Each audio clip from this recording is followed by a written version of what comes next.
Welcome back to Stamps Old World UK, the channel where history, heritage, and philately come together to uncover the true value of vintage stamps from across the British Isles and beyond. In today's in-depth episode, we're turning our focus to one of the most celebrated and collectible high-value stamps ever released in Great Britain, the £1 Castle Stamp featuring Queen Elizabeth II and Windsor Castle. This timeless masterpiece isn't just a relic of royal mail, it's a symbol of the nation's architectural pride and regal tradition, and it carries immense value in today's stamp collecting market. In this extended video, we will explore the history behind this legendary stamp, why collectors around the world are still chasing it in 2025, and exactly how much it's worth in today's market, valued in US dollars. The £1 Castle Stamp was part of the iconic high-value Castle series introduced in 1955 under the reign of Queen Elizabeth II. It was originally produced by the highly respected printing firm Waterloo & Sons, and later editions were printed by De La Rue.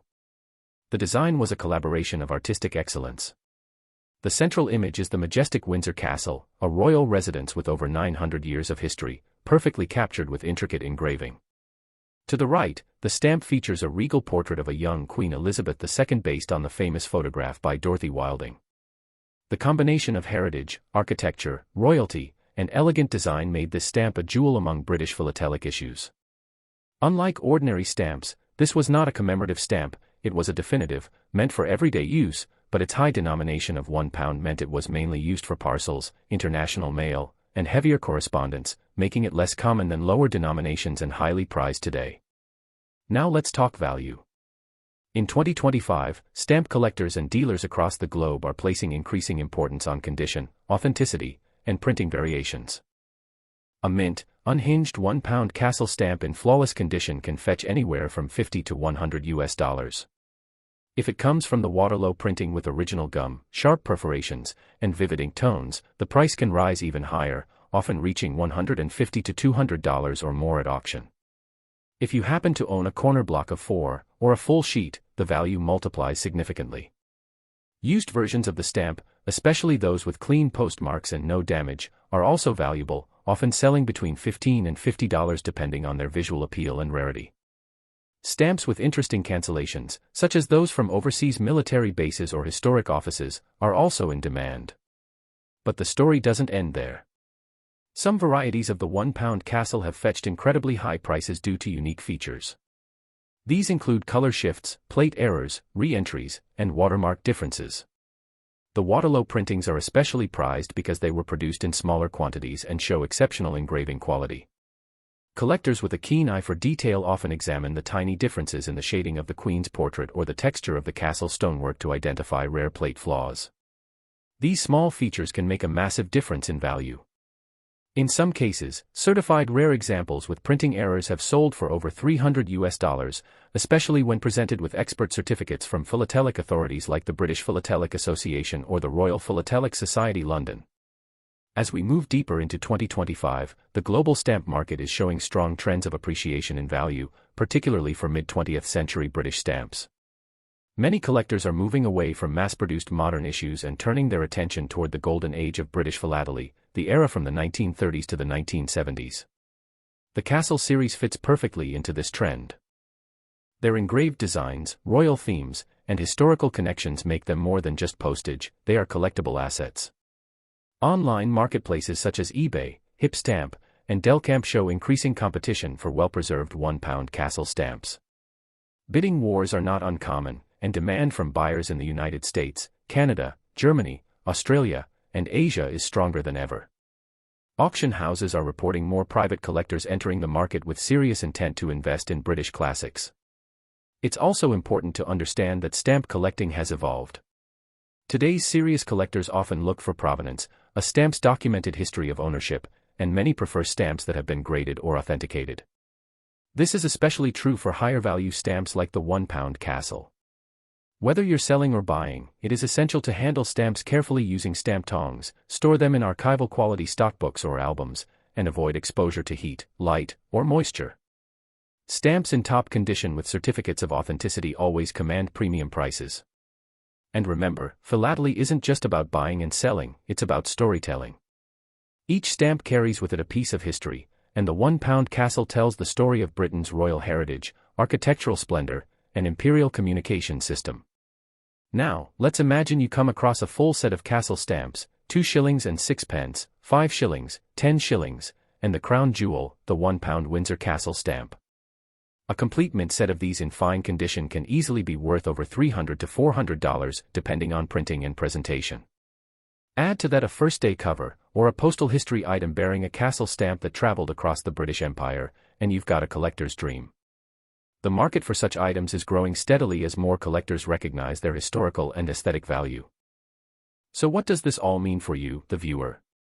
Whether you inherited a family album, bought a stamp collection at auction, or picked up a few classics at a flea market, don't overlook the high-value castle stamps. Take the time to research, compare your items with catalog references like Stanley Gibbons or Scott, and if needed, consult a trusted expert. Even if you're not ready to sell now, knowing the true market value of your stamps in US dollars can help you protect your investment or make informed decisions when trading with other collectors. Next up, the legendary Castle series, turning our spotlight to the striking 10 shillings blue stamp featuring Edinburgh Castle and Queen Elizabeth II. This stamp is not just an item of postal necessity, it's a national treasure. Issued in the mid-20th century, it carries with it the architectural glory of Scotland and the regal presence of a young monarch, all encapsulated in a beautifully engraved design. As we explore this iconic stamp in depth, we'll reveal its fascinating background, collector appeal, and most importantly, its true value in today's stamp market, with prices now climbing steadily and often quoted in US dollars. The 10 shillings Castle Stamp is part of the renowned high-value definitive series introduced in 1955 under Queen Elizabeth II's reign. This series showcased 4 of the United Kingdom's most prominent castles, each representing a part of the British Union. The 10 shillings stamp, printed in an elegant shade of blue, proudly displays the formidable Edinburgh Castle perched on Castle Rock, overlooking the Scottish capital. This design was printed by Waterlow and Sons in its earliest run, and later by De La Rue and Bradbury Wilkinson. Beside the castle stands the youthful portrait of Queen Elizabeth II, derived from the photographic work of Dorothy Wilding, a depiction that became iconic in early Elizabethan philately. This powerful combination of royal symbolism and national architecture makes the 10 shillings Castle Stamp one of the most sought-after pieces among collectors worldwide. So what is the value of this stunning stamp in 2025? Today's stamp market is more dynamic than ever, and rare, historical stamps like the 10 shillings Castle have seen a resurgence in interest. A mint condition, unmounted 10 shillings Castle Stamp can easily be worth between $30 to $90 US. If it's from the original Waterlow printing and exhibits perfect centering, strong color, and pristine gum, the value can climb well over $100. Used stamps are also highly desirable, especially those with light, clear postmarks that do not obscure the central design. These typically sell between $10 and $40. However, if the stamp features a rare plate variety, re-entry mark, or a printing flaw, even used examples can sell for upwards of $150 or more, especially if accompanied by a certificate of authenticity. In recent auctions, high-grade examples of the 10 shillings Castle Stamp have been attracting strong bids from collectors in the United States, Germany, Australia, and Asia, as well as serious philatelists within the UK. Auction houses report increased interest in presentation packs, cylinder blocks, and corner margin copies of the Castle series, especially when in mint or near-mint condition. Online platforms like eBay and Delcamp also show a surge in listings for Castle series stamps, and prices continue to trend upwards, particularly for those printed by Waterlow and Sons due to their sharper engraving and limited print run. One of the most fascinating aspects of the 10 shillings Castle Stamp is its historical context. It was issued during a time when Great Britain was still emerging from post-war recovery and asserting its modern identity through symbols of monarchy and heritage. The use of national castles in stamp design reflected a deep connection to history and culture. Edinburgh Castle, in particular, is a Scottish icon with centuries of history as a military stronghold and royal residence. This connection to national pride and royal representation gives the stamp emotional and cultural value, in addition to its monetary worth. Collectors who value this symbolism tend to treasure the 10 shillings Castle not just as a collectible, but as a tribute to British unity and history. As we move deeper into 2025, it's clear that philately is not only surviving in the digital age, it's thriving. The availability of high-resolution scans, expert grading services, and online collector communities has made it easier than ever to research, verify, and trade rare stamps.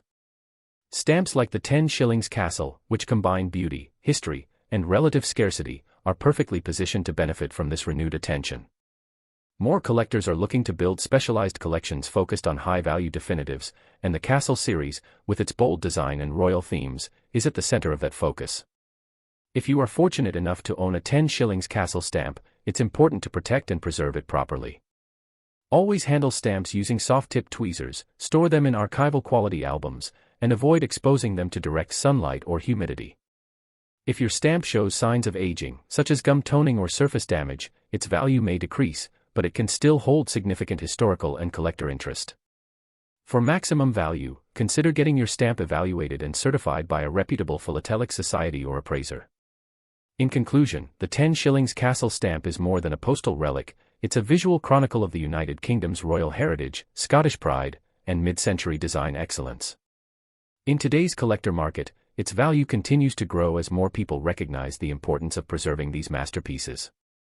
Whether mint or used, the 10 shillings Castle is a valuable piece of history that any serious collector would be proud to own. Next up, the 2D Queen Elizabeth II Wilding stamp, printed in a rich reddish-brown color. While this stamp may seem modest in appearance, and to some perhaps even common due to its mass use in the mid-20th century, it is anything but ordinary when you uncover its deeper historical roots, design brilliance, printing variations, and increasing value in today's collector market. Whether you are a beginner or an experienced collector, this stamp holds layers of value, symbolic, cultural, and financial, and in this extended episode, we will explore every detail. So let's dive in and unravel the true worth of the 2D Wilding stamp in today's stamp market, quoted in US dollars as of 2025. To begin with, the 2D Wilding stamp comes from the Wilding Definitive series, which was introduced in 1952 to mark the beginning of Queen Elizabeth II's reign following the death of her father, King George VI. The image used for this iconic series was based on an official photographic portrait taken by Dorothy Wilding, one of the most celebrated court photographers of the time. This image was the very first official portrait of the newly crowned queen and quickly became a symbol of continuity and renewal for a nation still recovering from the war years. The design of the 2D stamp features not only the youthful and elegant profile of Queen Elizabeth II wearing the George IV state diadem but also a surrounding floral wreath composed of the Tudor rose, thistle, shamrock, and daffodil, each representing England, Scotland, Ireland, and Wales respectively. These national emblems were chosen carefully to symbolize the unity of the United Kingdom, making this stamp not just a postal item, but a statement of British identity and royal tradition. The reddish-brown 2D Wilding was one of the most frequently used values in the series, serving as the standard rate for local letters and various domestic services. Because of its wide use, millions were printed and circulated. However, despite its initial commonness, the value of the 2D Wilding in today's philatelic market depends on numerous factors such as condition, gum quality, hinge marks, watermark variety, phosphor band presence, and production source. While a regular use 2D stamp might be worth between 20 cents to $1, a mint example with full gum and no hinge marks typically commands between $3 to $6 depending on centering, paper tone, and overall presentation. However, that's just the tip of the iceberg. There are several known printing varieties and valuable versions of this stamp, some of which have fetched significantly higher prices in philatelic auctions. Let's talk about some of the rarities. The Wilding stamps went through several printings and were produced with various watermarks including the Tudor crown, St. Edward's crown, and even inverted or sideways watermark variations, all of which affect a stamp's value. A 2D Wilding stamp with a watermark error or variety can easily reach between $10 and $25. The stamps were also printed both with and without phosphor bands, used to automate mail sorting in the 1960s. A mint 2D stamp with a rare phosphor band variation, such as misplaced, wide, or missing bands, can be worth upwards of $30 to $80, especially when verified and documented by experts. If the stamp has a shifted perforation, doubled image, or comes from a cylinder block showing marginal inscriptions or plate numbers, the value can go much higher. Some rare pieces in pristine condition have sold for over $100 in global auctions. Another avenue where the 2D Wilding shines is in booklet panes and coil rolls. These formats were issued for ease of use in public spaces and businesses, and some of them included unique marginal markings, advertising tags, or plate guides. Collectors who specialize in these formats look for specific editions and cylinder numbers. And a complete booklet containing multiple 2D stamps in perfect mint condition can be worth $50 to $150, depending on rarity and completeness. Coil leader strips or early trials are even more sought after by specialists, and these items rarely appear in the open market. Postal history collectors also find great interest in the 2D Wilding stamp, particularly when it appears on cover. Envelopes bearing clean examples of this stamp with legible postmarks, especially those tied to historic events, rare post towns, or foreign destinations, have significant appeal. For instance, a 2D Wilding on an air letter or first day cover from the early 1950s, especially one issued during the coronation year of 1953, can fetch between $10 and $40. Some have sold for even higher amounts when associated with royal correspondence, military history, or used on registered or censored wartime mail. Now let's zoom out and talk about how the 2D Wilding fits into the larger collecting trends of 2025. The global stamp collecting community has seen a resurgence in interest in classic British philately, especially among collectors in the United States, Canada, Australia, and parts of Europe. With Queen Elizabeth II's legacy firmly etched in history after her passing in 2022, collectors are looking back at early issues that capture the essence of her reign. The Wilding series, with its dignified portrait and regal design, stands out as a defining representation of her early years. As a result, the 2D stamp, particularly in blocks, panes, and presentation packs, is climbing in value due to its increasing demand and diminishing supply in high grades. Philatelists today are also more informed and connected than ever. Online resources, grading services, and digital marketplaces have allowed collectors to seek higher quality, verify authenticity, and identify minute varieties. Sites like eBay, Delcamp, Hipstamp, and major auction houses regularly feature Wilding stamps. And the competition is growing steadily. While there may still be plenty of used examples in old albums or collections, truly high-grade, unmounted mint stamps are much scarcer and always attract premium bids. And as time goes on, it's likely that the market for these classic definitives will only become more competitive, especially as they are being viewed increasingly as historical artifacts and alternative collectibles alongside coins, banknotes, and royal memorabilia. Before we conclude, let's give a word of advice to all collectors, especially those new to the Wilding series. Always store your stamps in acid-free albums, never use glue or tape, and avoid humid conditions that can cause paper toning or gum damage. Use quality stamp tongs to avoid fingerprints and creases, and whenever you suspect you own a rare variant or valuable piece, consult a certified expert or philatelic society. Many treasures go unnoticed in inherited albums or flea market finds simply because they were never examined closely. You might be surprised at what lies hidden in your collection. Thank you for joining us for this extended and in-depth episode on the 2D Queen Elizabeth II Wilding stamp here on Stamps Old World UK. If you found this video informative, please consider subscribing, hitting the like button, and turning on notifications so you never miss a future upload. Share this video with fellow collectors and tell us in the comments below, do you have a 2D Wilding in your collection? Do you own any of the rare variations we discussed today? We'd love to hear your stories. Until next time, remember that every stamp has a past, every design holds meaning, and every collector helps keep history alive. Happy collecting, and may your albums always be full of treasures.